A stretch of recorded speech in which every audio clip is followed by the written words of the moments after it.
함께 성경을 읽겠습니다. 세번역 성경으로 읽겠습니다. 히브리서 2장 14절에서 18절 말씀입니다. 제가 읽겠습니다. 이 자녀들은 피와 살을 가진 사람들이기에 그도 역시 피와 살을 가지셨습니다. 그것은 그가 죽음을 겪으시고서 죽음의 세력을 쥐고 있는 자, 곧 악마를 멸하시고 또 일생 동안 죽음의 공포 때문에 종노릇하는 사람들을 해방시키시기 위함이었습니다. 사실 주님께서는 천사들을 도와주시는 것이 아니라 아브라함의 자손들을 도와주십니다. 그러므로 그는 모든 점에서 형제 자매들과 같아지셔야만 했습니다. 그것은 그가 하나님 앞에서 자비롭고 성실한 대제사장이 되심으로써 백성의 죄를 대신 갚으시기 위한 것입니다. 그는 몸소 시험을 받아서 고난을 당하셨으므로 시험을 받는 사람들을 도우실 수 있습니다. 아멘.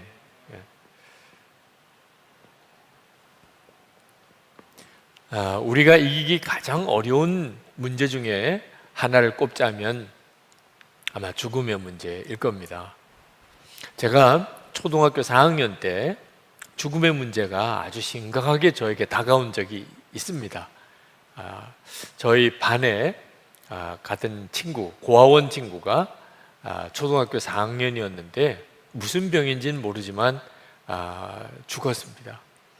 그래서 그 소식을 선생님이 알려주시면서 학급 대표들 몇 명이 그 고아원에 그 아이의 장례식에 참여했던 적이 있습니다. 제가 그 장례식에 참여하고 죽는다는 게 도대체 무엇인가 하는 심각한 질문을 하게 되었습니다. 살아있다는 건 뭐며 죽는 거는 뭐며 도대체 사람은 죽으면 어떻게 되는가, 어디로 가는가.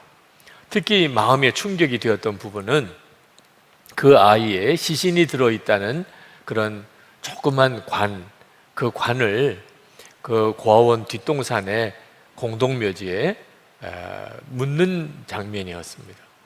조금 전까지는 친구였는데 학교에서 같이 공부했던 그 아이가 저 관에 들어있다는데 그 관을 땅속에다가 묻다니, 그러고는 며칠을 밥도 제대로 안 먹히고 잠도 제대로 안 오고 깊은 고민을 하게 되었습니다. 죽는다는 게 뭘까? 여러분, 우리 가까이에서 사실 이 죽음을 보지를 못하고 삽니다. 어떤 사람의 장례 소식이 들려도 우리가 거의 임종을 지켜보는 일은 거의 없습니다. 그저 문상을 가면 그냥 영정사진만 볼 뿐이고 유족들만 보는 거죠. 그리고 그저 관에 그 사람의 시신이 들어있다고 하니까 그냥 그 관을 보고 그리고는 마지막 화장하는 장면만 봅니다. 실제로 우리는 어떤 사람이 죽는다는 것을 실제로 체험하는 일이 거의 드문 세상에 살아가고 있습니다. 그래서 죽음을 거의 잊어버리고 사는 거죠. 우리의 삶의 현실이 아닌 것처럼 느껴집니다. 그러다가 어느 순간에 자기의 죽음의 문제 또는 가까운 가족이나 또는 가까운 친지의 죽음을 맞이할 때 우리가 굉장한 충격을 받습니다. 여러분, 죽음이라고 하는 것이 사실 어떤 존재가 갑자기 사라지는 거잖아요. 여러분, 가족이 같이 사는데 또는 교우들이 같이 이렇게 신앙생활을 함께 하면서 어느 날 어떤 사람이 사라져 버렸다. 도대체 그 사람이 어디로 갔지? 아니, 도대체 그 사람이 어떻게 된 거야? 여러분, 아무 무슨 간 곳도 모르고 그 사람의 형편에 대해서도 듣지도 못한 채 어떤 사람이 갑자기 옆에 있다가 사라져 버렸다면 얼마나 충격이 되고 놀랄 일입니까? 우리가 죽음을 경험하는 것이 그와 같은 당황스러움을 겪는 것입니다. 늘 같이 있었어요. 대화도 나누었습니다. 그런데 어느 날 그 사람이 싸늘한 시신이 되어버렸습니다. 그때서야 우리는 사람이 육신만 있는 게 아니고 영혼도 있다는 것을 그때서야 알게 됩니다. 영혼이 육신에 있을 때는 살아있는 사람이라 함께 교제도 하고 나눌 수도 있죠. 그러나 영혼이 육신을 떠나는 것, 그 죽음인 거죠. 그때 그 육신은 함께 살 수가 없습니다. 매장을 하든지 화장을 해서 장례를 치르게 되는 거죠. 우리는 생각하게 됩니다. 그럼 영혼은 도대체 어디로 간 거야? 내 몸 안에 있는 영혼, 저 사람 안에 있는 그 영혼, 죽었다면 그 영혼이 떠났다는 건데 그 도대체 영혼은 어디로 간 거지? 평소에는 생각해 보지 않았던 천국, 생각해 보지 않았던 지옥, 영생의 문제, 심각하게 생각하게 되는 겁니다. 그래서 우리가 죽음을 맞이하게 될 때 삶이 갑자기 새로운 눈이 뜨여지게 됩니다. 죽음에 대한 두려움에 대한 문제는 준비가 안 됐기 때문에 그런 겁니다. 죽고 난 다음에 내 영혼이 가는 곳에 대한 준비가 안 되어 있는 거죠. 여러분, 실제로 준비가 되지 않은 상태에서 어떤 일을 만난다는 것은 항상 두려움을 가져오는 거잖아요.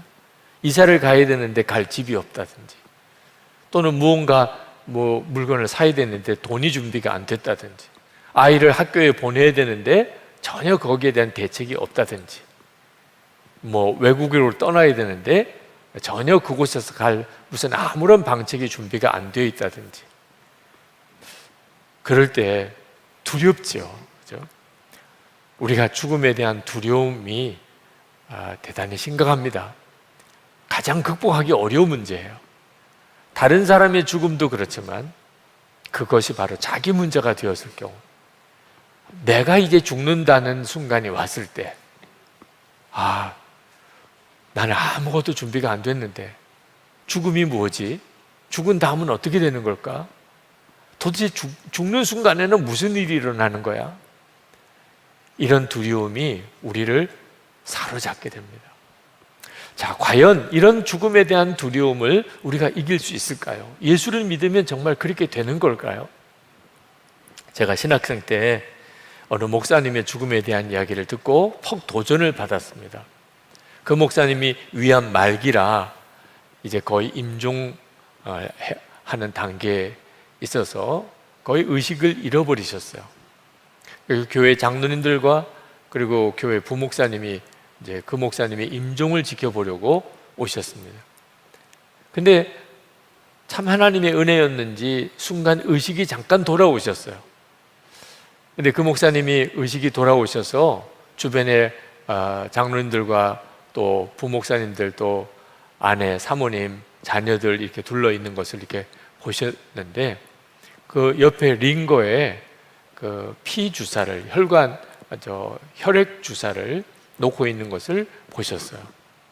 그러면서 힘이 하나도 없으시죠. 그러면서도 아주 단호하게 말씀을 하셨다고 그래요. 왜 쓸데없는 짓을 이렇게 하노? 내가 이제 이 피 주사를 맞아서 무슨 소용이 있다고 젊은 사람들에게나 이런 피 주사를 놓아주라고. 그러면서 억지로 그 피 주사 놓는 것을 빼게 하셨다는 거예요. 그리고 난 다음에 그 주변에 있는 둘러선 분들의 이름을 이렇게 하나하나 불러가면서 기도하고, 그리고 다시 의식을 잃어버리시고 그렇게 세상을 떠나셨다는 거예요. 그 장례식 때 그 교회 장로님께서 그 마지막 임종 때의 이야기를 하시면서, 우리 목사님은 참 설교가 좋으셨던 목사님이시지만 그 마지막 임종 때의 목사님의 그 행동을 통하여 가장 강력한 메시지를 남겨주셨다, 이런 인사말을 하셨다는 이야기를 들었습니다. 제가 그 이야기를 신학생 때 들었습니다. 과연 나도 목사가 되고 또 그렇게 세상을 떠나게 될 때 그런 모습일 수 있을까? 감동이 엄청 되기는 했지만 제가 그렇게 할 수 있다는 자신감이 없더라고요. 정말 마지막 죽는 순간에 나도 그렇게 담대하게, 그러면서도 정말 마음의 평안을 누리고 오히려 다른 사람을 위해서 축복하고 그렇게 죽을 수 있을까? 우리가 예수님을 믿게 될 때 우리 안에 일어나는 가장 놀라운 역사 중에 하나가 죽음에 대한 두려움을 이기게 된다는 거예요. 오늘 그것을 우리가 함께 나누고 우리 자신 안에도 그런 역사가 일어나는 은혜를 꼭 받아야 하겠습니다.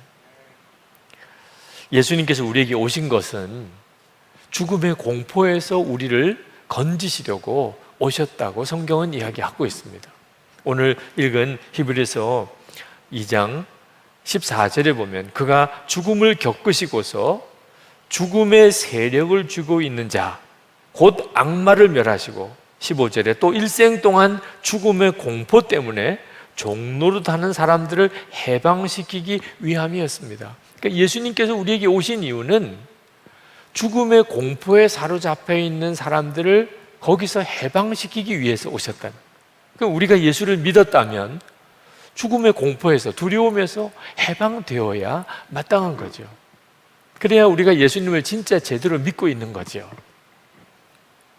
우리가 죽음의 공포가 마귀에게서부터 왔다는 사실을 오늘 성경에서 또 알게 됩니다. 마귀가 죽음의 세력을 쥐고 있는 자라고 했습니다. 14절에. 마귀가 죽음의 세력을 쥐고 있다는 뜻은 죽음이 죄로 인해서 들어왔기 때문입니다. 아담과 하와가 에덴 동산에서 사실 그는 하나님과 영원히 살 복을 누리고 있었습니다. 그런데 선악과를 따먹게 되면서부터 그는 생명나무 열매를 먹는 복을 잃어버리게 됩니다. 그리고 그는 에덴 동산에서 쫓겨나게 되고, 그리고 비로소 그때 사람에게 죽음이 찾아오게 됩니다. 죄로부터 온 거죠. 그 죄 뒤에 역사하는 자는 마귀였죠. 그리고 마귀가 지금도 죽음의 세력을 잡고 있는 겁니다. 그래서 이 죽음의 세력을 가지고 사람들을 조종하는 거예요. 그걸 죽음의 공포라고 말합니다.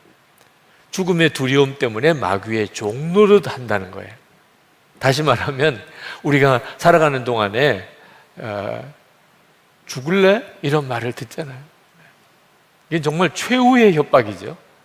이제는 정말 넘지 못할 그런 두려움을 확 가져다 줍니다. 너 죽을래? 그러면 사람이 움찔하게 되죠. 마귀가 그렇게 한다는 겁니다. 우리가 하나님의 말씀대로 살아보고 싶고, 또 우리가 정말 주님을 사랑하고 그렇게 살고 싶고, 그렇게 예수를 정말 잘 믿고 싶을 때 우리를 흔들어 놓는 마지막 한마디, 너 이러면 죽어. 그 두려움이 우리를 사로잡는 거예요. 어린 애들도 참 무섭지요. 애들끼리 서로 싸울 때도 흔히 나오는 이야기가 죽을래? 그런 말을 하는 거예요. 마귀가 하는 거예요.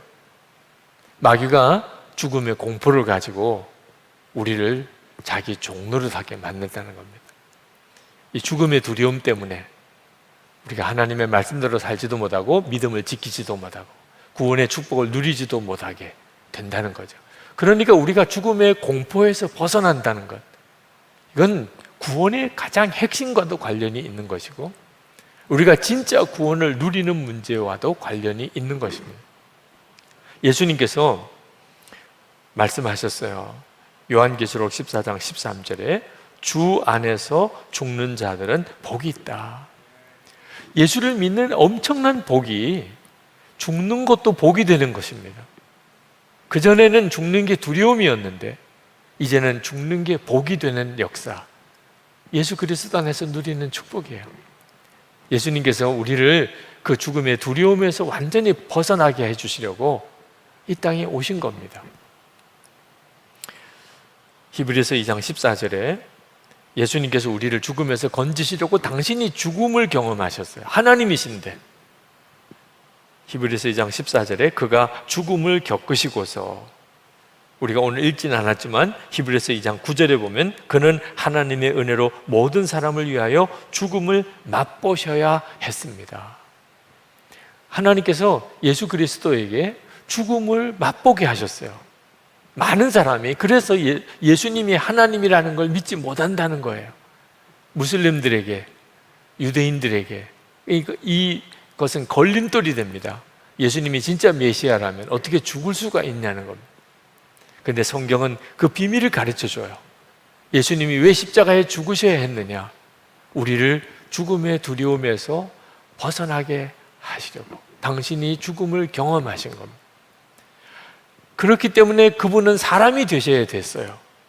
14절에 보면 이 자녀들은 피와 살을 가진 사람들이기에 그도 역시 피와 살을 가지셨습니다. 하나님께서 사람이 되신 이유, 완전한 사람이 되신 이유, 죽음을 경험하는 일을 위해서 그렇게 하실 거라는 겁니다. 17절에 그러므로 그는 모든 점에서 형제 자매들과 같아지셔야만 했습니다. 그것은 그가 하나님 앞에서 자비롭고 성실한 대제사장이 되심으로써 백성의 죄를 대신 갚으시기 위한 것입니다. 예수님은 실제로 죽음의 두려움을 아주 극한까지 경험하셨습니다. 겟세마네 동산에서 예수님께서 하나님 앞에 기도하실 때 그 땀방울이 핏방울이 될 정도로 그렇게 괴로움 속에서 기도하셨고, 하나님 앞에 구하실 때 이 잔을 내게서 지나가게 해달라고까지 기도하셨던 이유, 우리가 겪게 될 죽음의 두려움의 극한을 경험하신 거죠. 예수님께서 그렇게 죽음을 실제로 겪으시고 사흘 만에 부활하셨습니다. 죽음을 이기신 거예요. 그래서 우리가 죽음을 문제를 맞이할 때 예수님이 우리를 죽음의 두려움에서 건져내실 수가 있게 된 겁니다. 당신이 죽음을 실제로 겪으셨고 그리고 사흘 만에 부활하셨기 때문에, 죽음을 이기신 분이기 때문에. 18절에 그는 몸소 시험을 받아서 고난을 당하셨으므로 시험을 받는 사람들을 도우실 수 있습니다.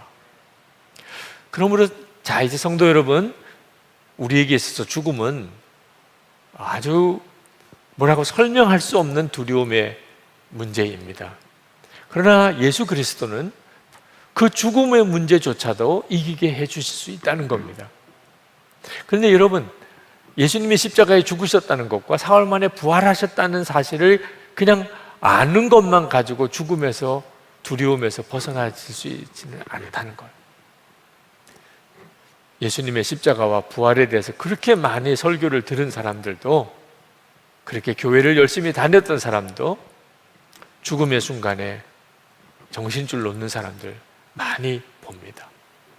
순교의 상황에 부딪혔을 때 믿음을 지키지 못하고 배도하는 사람들도 많이 봅니다. 몰라서 그럴까요? 그들은 이미 천국에 대해서 수도 없이 들었고 예수님이 십자가에 죽으셨다는 것과 부활하셨다는 것을 다 아는데도 막상 자기 죽음의 문제가 다가오면 그러면 그것으로 죽음의 두려움을 이겨내지를 못하는 거예요. 왜 그럴까요?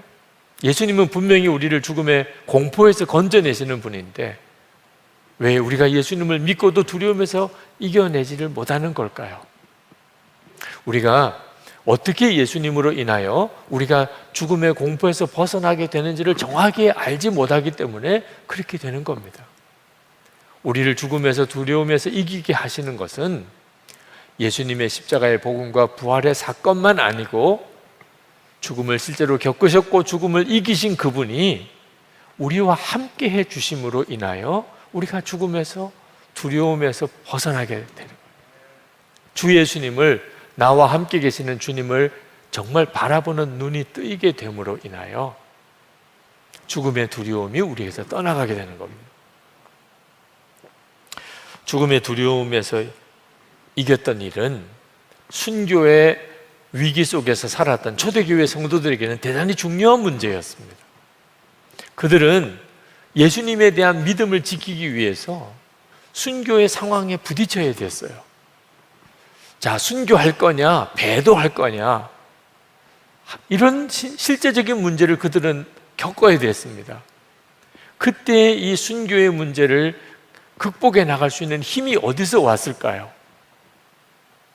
예수 그리스도가 함께 계시는 것에서 온 겁니다. 스데반 집사가 순교의 상황에서 오히려 자기에게 돌 던지는 자를 위하여 기도까지 하고 그렇게 얼굴이 천사 같은 얼굴로 순교의 상황을 그가 맞이할 수 있었던 이유는 함께 계시는 예수님 때문이셨어요. 예수님께서 십자가에 죽으셨다가 다시 부활하셨다는 사실만 아니고 그 예수님이 그 순간에 자기와 함께 계셨던 것 때문에 죽음의 두려움에서 그는 벗어날 수 있었고 오히려 자기에게 돌 던지는 자를 위해 축복할 수도 있었던 것입니다. 여러분, 죽음이 만약에 두렵다면 지금 우리에게 필요한 것은 나를 죽음에서 능히 건지실 주님과 동행하는 훈련을 계속 해나가는 것입니다. 한 번은 우리 장로님들과 중국을 다녀온 적이 있습니다. 그때 상해에 동방명주라는 상해에서 가장 높은 빌딩에 올라갔었어요. 거기에 전망대가 있습니다. 그래서 상해 전역을 볼 수가 있어요. 근데 그 가장 높은 층인 전망대에 올라가 보니까 바닥이 유리로 되어 있는 층이 있더라고요. 그래서 그 유리 위를 이렇게 걷게 하게 해주었어요. 그 유리 위에 올라가면 정말 어지러울 정도로 그 높은 곳에서 그 상해 시가 이렇게 내려다 보입니다. 어지간한 담력으로는 그 유리 위에 서 있기도 힘들 정도였어요. 그때 그 유리 위를 한번 걸어 봤습니다. 두려움이라는 게 얼마나 정말 실제적인 감정인가 하는 것도 경험해 보았고요. 제가 그때 그런 생각을 했습니다. 이 높은 곳에서 유리 위에 서서 그 아래를 내려다보는 것은 정말 두렵지만 거기에다가 그렇게 유리 바닥을 설치해 놓은 것은 절대로 떨어지지 않도록 장치를 해 놓았기 때문에, 그러니까 유리 위에 올라가 보라고 한 거 아니겠는가. 한편으로는 두려움이 있지만 또 한편으로는 안전하니까 그 위에 걸어보라고 한 거 아니겠느냐는 믿음이 같이 있었습니다. 그래서 떨어지지 않을 거니까, 그러니까 참 발걸음을 내디디기가 두려운 그런 상황이긴 하지만 한번 그 유리 위를 한번 걸어보자. 그래서 한 걸음 한 걸음 그 유리 위를 걸어봤어요. 주변에 뭐 장로님들, 권사님들이 와, 대단하다, 목사님 정말 어떻게 무섭지 않으세요? 그렇게 이야기를 하시더라고요. 그때 제가 그렇게 말씀을 드렸어요. 저는 이 동방명주 전망대 유리 바닥 위를 걷는 것보다 훨씬 더 무서운 상황을 너무나 많이 경험했습니다. 그게 뭔가요? 교인들 앞에 나가서 설교하는 거. 교인들 앞에 나가서 설교하는 거는 이 유리 위를 걷는 것과 비교가 안 되게 무서운 일입니다. 근데 그 훈련을 늘 받다 보니까 이 정도쯤은 아무것도 아닙니다. 그런 말씀을 드린 적이 있는데, 실제로 지금 우리의 삶은 두려움과 믿음의 끊임없는 반복입니다. 눈으로 보고 실제로 겪는 것은 죽을 것 같은 두려움입니다. 그러나 또 한편으로는 우리와 함께 하시고 우리를 인도하시는 예수 그리스도에 대한 믿음이 있는 거예요. 실제로 정말 주님과 동행하는 삶이 우리에게 훈련되어지고 예수님이 나와 함께 계시는 것이 항상 믿어지게 되면 반드시 어떤 결과가 오지요? 죽음에 대한 두려움이 떠나게 되는 거예요. 이것이 바로 우리가 죽음의 두려움에서 벗어나는 핵심인 것입니다. 암 같은 중병에 걸리면 사람이 변한다 그래요. 오늘도 우리 집사님 간증을 해주셨습니다만, 내가 죽는다고 하는 그런 문제 앞에 딱 부딪혀 보면 그동안에 내가 좋아했던 거, 내가 바라던 거, 내가 기대했던 모든 것들이 다 의미가 없어진다고들 그럽니다. 평소에는 생각하지 않았던 거, 관심 없었던 거, 그런 일들이 다 중요하게 느껴진다는 거예요. 그래서 인생 자체가, 삶 전체가 바뀌어져 버리는 거죠. 죽음이 얼마나 중요한 역할을 하는가. 내가 죽는다는 것에 대해서 내가 미리 내다볼 수 있는 눈이 뜨이면 어리석게 살 사람이 없습니다. 그런 뜻에서 보면 죽음은 사실 우리에게 두려워할 만한 문제만 아닌 거예요. 죽음 앞에 서야 비로소 제대로 사는 인생에 눈이 뜨이게 되는 거예요. 깨어진 관계가 하나가 되고 할 수 없다고 느껴졌던 것들이 하게 되는 간절함이 되고 사랑하고 용서만 하고 살게 되고 시간 헛되이 보내지 않게 되고 쓸데없는데 내가 죄의 유혹에 넘어가지 않게 되는 이 엄청난 일들이 사실 죽음 앞에서 우리 가운데 저절로 이루어지다시피 이루어지는 거예요. 그런데 꼭 임박한 죽음 앞에서만 이걸 깨닫는 것, 그건 정말 안타까운 일이죠. 그래야만 될 이유가 하나도 없잖아요. 하나님께서 우리에게 그 일을 미리 내다보게 하십니다. 우리가 예수님을 바라보는 눈이 뜨이게 되는 것은 우리 인생이 육신만 아니라는, 하나님의 나라가 있고 그리고 우리에게는 영생이 주어져 있다는, 세상에 살아서 길게 살아도 100세를 못 사는데 실제로 우리에게는 영원한 삶이 준비되어 있다는 사실에 대해서 눈을 열어주는 거예요. 그럴 때 죽음의 문제는 나에게 산과 같이 큰 문제처럼 보였는데 아주 작은 문제로 여겨지게 되는 겁니다. 예수님을 바라보는 눈이 뜨이게 되면 더 이상 죽음의 공포에 사로잡혀서 하나님의 뜻대로 살지 못하는 어리석은 삶을 살지 않게 되는 겁니다. 누가복음 21장에서 예수님께서 우리가 박해를 당할 때, 그때 우리를 죽이려고 위협하는 자 앞에서 무슨 말을 해야 될지, 어떤 행동을 해야 될지 걱정하지 마라, 그런 말씀을 하셨어요. 그때가 되면 주님께서 무슨 말을 할지 다 가르쳐 주실 거라. 누가복음 21장 14절에 15절에 이렇게 말씀합니다. 그러므로 너희는 변명할 것을 미리 궁리하지 않도록 명심하라. 내가 너희의 모든 대적이 능히 대항하거나 변박할 수 없는 구변과 지혜를 너에게 주리라. 자, 핍박을 당할 때 우리를 죽이려고 하는 자 앞에서 내가 어떻게 담대하게 말할 수 있을까? 걱정하지 마. 내가 무슨 말을 할지, 어떻게 행동해야 될지 다 가르쳐 줄 거야. 그 말은 주님의 교훈을 우리가 생각하고, 주님이 우리에게 당부하신 말씀을 기억하고, 그리고 그때 그 상황에서 우리 스스로가 그 문제와 상황에 대해서 어떻게 대처할지를 연구하고, 그리고 결단하고, 그리고 우리가 행동하고, 그렇게 하라는 게 아닙니다. 진짜 실제로 그 순간에 주님이 함께 계셔 주셔서 우리에게 그 상황에 대해서 우리가 어떻게 해야 될지를 가르치시고, 우리가 어떤 말을 해야 될지 깨닫게 하시고 우리와 함께 해주시겠다고 하는 약속이에요. 이 일이 스데반 집사에게 이루어졌고 많은 순교자들의 삶 속에서 경험되어졌던 것입니다. 과연 나도 순교할 수 있을까? 그런 상황이 올 때 나도 죽음을 두려워하지 아니하고 담대할 수 있을까? 믿음을 지킬 수 있을까? 많은 사람들이 고민합니다. 난 자신이 없어. 난 그렇게 할 수 없을 것 같아. 여러분, 걱정하지 마세요. 지금 생각하면 도무지 할 수 없을 것 같지만 우리에게 있어서 한 가지만 필요한 거예요.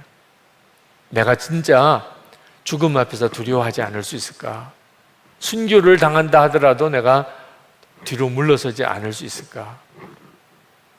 그렇게 해 주실 수 있는 그분을 지금부터 바라보고 동행하는 일을 힘쓰는 거 하나뿐입니다. 우리를 죽음에서, 공포에서 건져주시고 끝까지 담대하게 믿음을 지키게 해주실 분, 그분은 예수님이세요. 우리가 가지고 있는 담대함으로 하라는 게 아닙니다. 우리가 가지고 있는 어떤 의지를 가지고 죽음을 극복하라고도 하지 않으셨어요. 주님이 함께 해주시겠다고. 죽음의 문을 건너갈 때 끝까지 우리와 함께 해줄 수 있는 분은 예수님밖에 없어요. 부부도 아닙니다. 부모도 자식도 아닙니다. 목사도 교인들도 아니에요. 예수님만 우리와 함께 죽음의 문을 같이 건너가 주세요. 그래서 주님을 바라보는 눈이 뜨이고 나면, 그러면 죽음에 대한 두려움이 사라지게 되는 거죠. 어느 부인이 요한 웨슬레에게 이렇게 물었어요. 내일 자정에 만약에 죽는다는 것을 알게 되면 그러면 남은 시간 무엇을 하시겠습니까? 그때 웨슬리 목사님이 그 부인에게 이렇게 대답을 했습니다. 평소대로 할 겁니다. 오늘은 계획한 대로 밤에 글로스에서 설교를 하고 내일 새벽 5시에도 똑같이 설교할 것입니다. 그런 후에 튜캐스베리로 말을 타고 가서 오후에 말씀을 전하고 저녁에 친교 모임을 가질 것입니다. 그리고 나서 나를 환대해 줄 마던의 집에 가서 그 가족들과 평소 때처럼 이야기를 나누고 함께 기도할 것입니다. 그런 뒤 10시에는 내 방으로 돌아와서 하늘에 계신 나의 아버지께 나를 부탁하고 잠자리에 누워 쉴 겁니다. 그리고는 영광 중에 잠을 깨게 되겠지요. 자, 내가 죽는 순간이 올 때 나는 과연 어떻게 할 수 있을까? 걱정하지 마시라. 그냥 주님과 늘 동행하는 삶을 산 사람에게는 달라질 게 아무것도 없는 거예요. 주님과 늘 같이 살았어요. 주님을 바라보고 살았어요. 그리고 주님이 인도하시는 대로 살았어요. 마지막 순간에 똑같아요. 아무것도 다를 게 없어요. 역시 주님과 함께 그 순간을 맞이하는 것뿐입니다.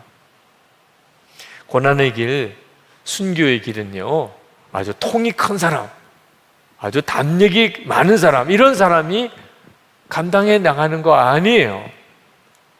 아주 소심한 사람, 나는 이거 뭐 주사바늘 하나 들어오는 것도 무서운데 누가 뭐 말 한마디 내게 잘못해도 난 좀 밤잠을 못 자는데 그런 소심한 성격인데 괜찮아요. 핵심은요, 그 사람이 얼마나 담력이 있냐, 그 사람이 얼마나 평소에 의지력이 강하냐, 얼마나 배짱이 있냐, 상관없는 문제예요. 주님과 동행하는 사람이냐 아니냐에 달려 있는 거예요. 아무리 사람의 담력이 있어도 사망의 권세를 가지고 우리를 위협하는 마귀를 이길 수가 없어요. 그렇지만 아무리 심성이 연약한 사람이라도 주님이 나와 함께 계시는 것을 진짜 아는 사람은 마귀가 죽음으로 나를 아무리 위협하려고 해도 더 이상 그를 넘어뜨릴 수가 없는 거예요. 시편 23편 4절에 다윗이 내가 사망의 음침한 골짜기로 다닐지라도 해를 두려워하지 않을 것은 이라고 그렇게 고백을 했습니다. 한마디로 죽음도 두렵지 않다 그 말입니다. 이 말은 내게 부족함이 없다 하는 말하고 조금 다른 의미예요. 어떻게 다윗은 사망의 음침한 골짜기를 다닐지라도 해 받을 걸 두려워하지 않을 수가 있었을까요? 주께서 나와 함께 하십니다. 그 다윗의 이 담대함의 핵심은요, 주님이 함께 계심에 대한 믿음이었어요. 난 안 될 것 같아요. 목사님, 아무리 그러셔도 저는 도무지 순교고 말도 안 돼요. 나는 예수님 때문에 고난을 당한다. 난 정말 끔찍해요. 여러분 자신에 대한 믿음인 거예요. 난 안 될 거야. 나는 못해. 이것도 믿음이에요. 제가 군목 제대하는 날입니다. 이제 부대에서 신고를 하고 이제 위병소를 이렇게 나오는데 그 위병소에 있는 그 보초를 서는 병사가 제 나오는 차를 보고는 아주 반갑게 나와서 경례를 하는 겁니다. 제가 그 위병소 옆에 차를 대고 내렸어요. 제가 아는 친구였어요. 너무 반갑더라고요. 그 친구가 제가 제대하는 걸 알고 그리고 기억하고 있다가 제가 나올 때 아주 일부러 저를 만나려고 나왔던 거죠. 그 친구는 자살 충동을 받고 있는 친구였어요. 대대장님께서 한번 저에게 요청을 하셨습니다. 우리 부대에 이병이 한 사람 신병이 왔는데 계속 자살을 하겠다는. 근데 이 친구를 어떻든지 붙들어서 제대로 제대시키고 싶은데 만약에 이렇게 해서 영창을 보내거나 또는 무슨 정신병원에 보내거나 하게 되면은 이 인생이 다 망가지게 되는데 목사님 한번 좀 이 아이 붙들어 주세요. 자기가 할 수 있는 대로 목사님만 좀 도와주시면 그대로 군 생활을 잘 할 수 있게끔 자기가 그렇게 배려를 해보고 싶다는. 그 대대장님이 지휘 부담을 안고도 그런 생각을 하시니까 너무 감사하더라고요. 그래서 제가 한번 힘써 보겠습니다. 그래서 그 친구를 계속 상담을 했습니다. 근데 그때마다 제 마음속에 안 되는구나. 얘는 도무지 안 되는구나. 그랬던 저 자신의 갈등의 순간이 엄청 많았습니다. 하여튼 끊임없이 죽으려고 하는 거예요. 주변에 있는 사람들이 막 다 노심초사해서 차라리 그냥 제대시켜 버리는 게 낫지 않겠나, 그런 생각도 했었어요. 그랬던 친구예요. 그런데 그 친구가 제가 제대하는 그날 저에게 다가와서 격려를 하면서 목사님 제대하신다죠. 저도 다음 달에 제대입니다. 얼마나 반가운지. 그 친구 때문에 고생했던 것은 하나도 기억이 안 나요. 그리고 정말 끌어안고 진심으로 축하하고, 그리고 기도해주고, 그리고 나왔어요. 그때 제가 생각했어요. 만약에 내가 그 친구를 힘들다, 어렵다 그래서 포기했었다면 어떻게 할 뻔했을까? 그랬던 순간이 많았었어요. 안 되나 보다. 근데 결국 됐잖아요. 그렇게 훌륭하게 군생활 잘 마치고 제대를 하게 됐잖아요. 여러분 자신이 어떤 사람이든지 주님은 여러분을 믿으세요. 여러분이 죽음의 두려움을 능히 이길 수 있는 사람이에요. 주님이 그렇게 해주셔요. 예수님 그분이 우리를 죽음에서 이기게 하실 분이시니까요. 그런데 우리 자신이 우리를 포기하면 되겠습니까? 난 안 될 거야. 나는 못해. 주님을 믿고 나를 믿는 거예요. 주님이 지금까지 나를 이렇게 붙들어 주시고 계시잖아요. 여러분은 오늘 이 집회에 영상으로라도 참여할 수 있게 해주시는 분이 주님이시잖아요. 주님이 만약에 여러분을 포기하셨다면 여러분은 지금 이 영상을 보지도 않으실 겁니다.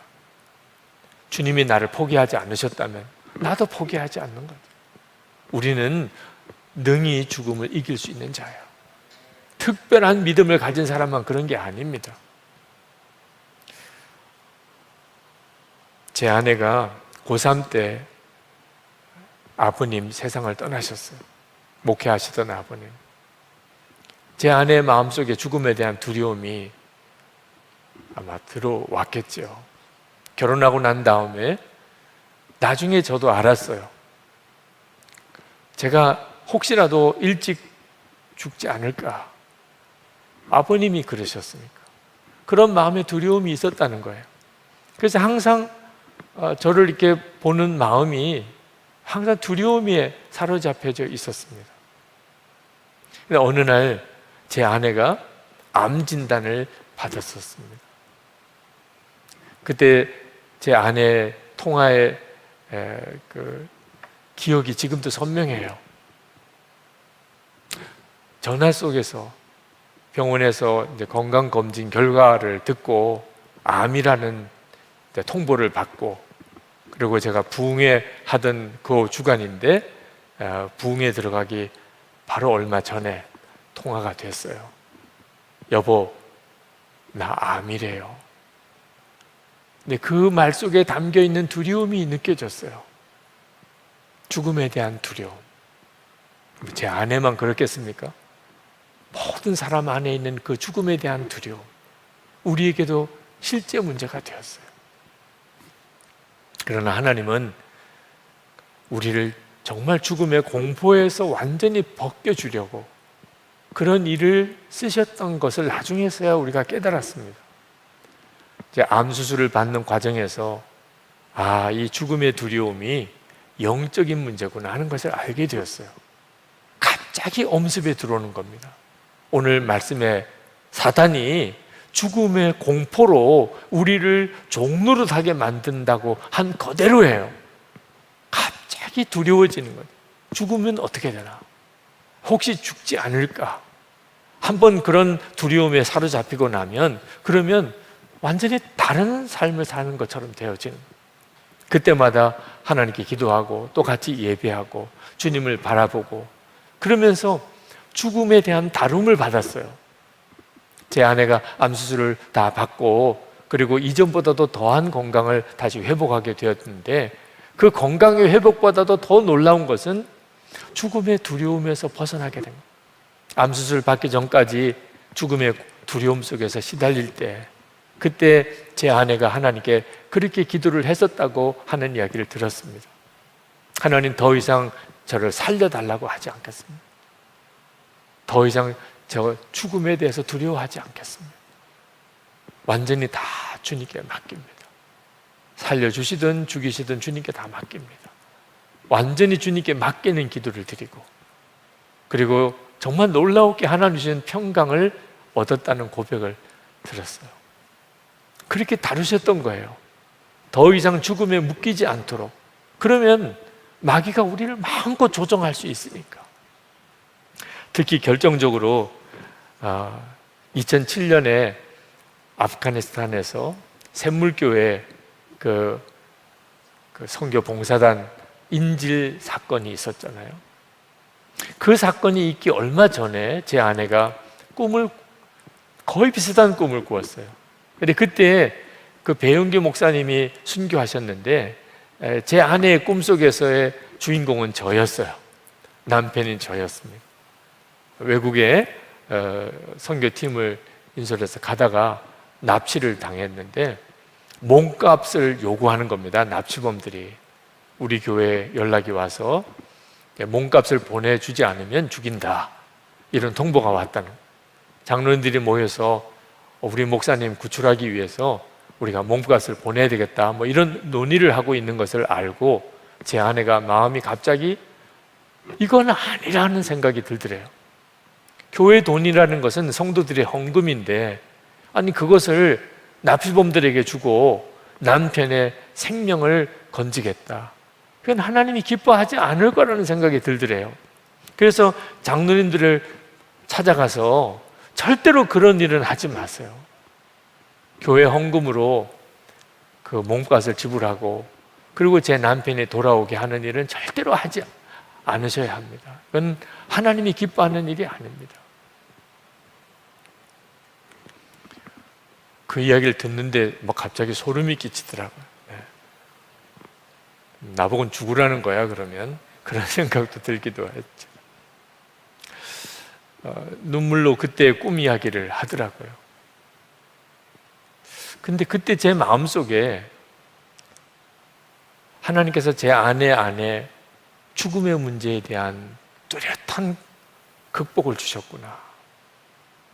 이 세상에서 육신의 죽음이 가지고 있는 것은 누구에게나 다 두려운 일이죠. 그렇지만 그 죽음 이후를 내다볼 수 있는 완전한 눈을 열어주었구나. 죽음 때문에 하나님이 기뻐하는 일을 하지 못하고 하나님이 기뻐하지 않는 삶을 살아야 하는 그런 어리석은 길을 이제는 가지 않게 해주셨구나. 그게 너무 큰 힘이 되었어요. 이건 주님이 그렇게 하실 수 있구나. 제 아내가 원래 그렇게 아주 담대한 성품을 가지고 있는 사람이 아니었기 때문에, 제 아내의 삶 속에서 죽음은 여전히 심각한 문제였기 때문에 그 변화의 과정이 저에게는 정말 너무나 놀랍게 느껴진 것입니다. 죽음의 두려움, 죽음의 공포에서 벗어나는 일은 예수 그리스도를 바라보는 눈이 뜨이는 것입니다. 주님이 함께 계시는 게 믿어지는 것. 그러면 죽음의 두려움은 내게서 떠나가요. 죽음의 두려움을 없애려고 애를 쓰지 말아야 합니다. 그렇게 해서 없어지는 게 아니기 때문이에요. 내가 순교를 하는 상황이 올 때 믿음을 지킬 수 있을까? 그건 모르는 일이에요. 우리 자신의 인간적인 심성으로 보면은 누구도 장담할 수 없는 일이죠. 그러나 한 가지 분명히 아는 건 있어요. 주님이 나와 함께 계신 거예요. 이건 너무나 분명히 믿을 수 있잖아요. 주님이 나와 함께 계세요. 주님이 나와 함께 계시는 것이 항상 믿어지는 삶, 이것이 지금 우리가 준비해야 될 일입니다. 주님이 나와 함께 계시는 게 정말 분명하다면 주님은 그 마지막 순간에 나를 지키실 거예요. 그리고 내게 이겨낼 힘을 주실 거예요. 지혜를 주시고 담력도 주실 거예요.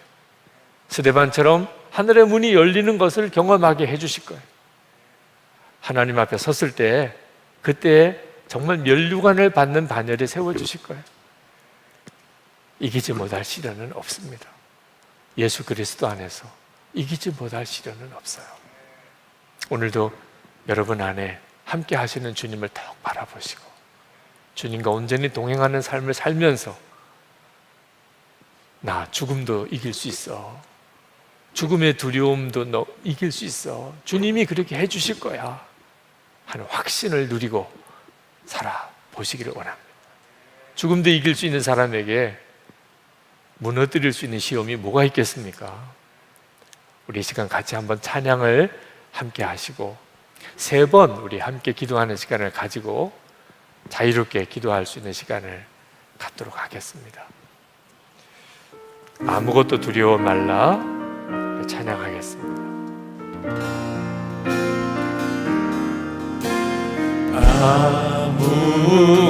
아무것도 두려워 말라 주 나의 하나님이 지켜주시네 놀라지 마라 겁내지 마라 주님 나를 지켜주시네 아무것도 두려워 말라 아무것도 두려워 말라 주 나의 하나님이 지켜주시네 놀라지 마라 겁내지 마라 주님 나를 지켜주시네 내 마음이 힘에 겨워 지칠지라도 주님 나를 지켜주시네 세상의 험한 풍파 몰아칠 때도 주님 나를 지켜주시네 주님은 나의 산성 주님은 나의 요새 주님은 나의 소망 나의 힘이 되신 여호와 힘에 겨워 내 맘이 힘에 겨워 지칠지라도 주님 나를 지켜주시네 세상의 험한 풍파 몰아칠 때도 주님 나를 지켜주시네 주님은 나의 산성 주님은 나의 요새 주님은 나의 소망 나의 힘이 되신 여호와 우리 기도하실 때 하나님 앞에 더 이상 죽겠다 못 살겠다 그렇게 아우성치지 않도록 죽음도 두렵지 않은 믿음을 주소서. 주님 이제부터는 제가 입술로라도 죽겠다 못 살겠다 더 이상 그렇게 하며 살지 않겠습니다.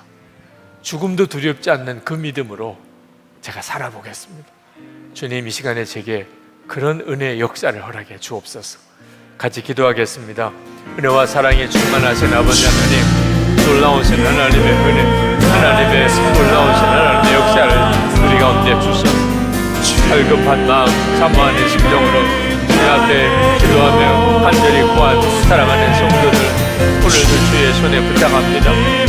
사망의 권세로 사망의 공포로 우리를 노릇하게 만든 마귀의 권세가 이제는 우리에게서 영원히 떠나가게 하여 주시기를 원합니다. 아버지 하나님 우리의 삶 전체가 달라지게 하소서.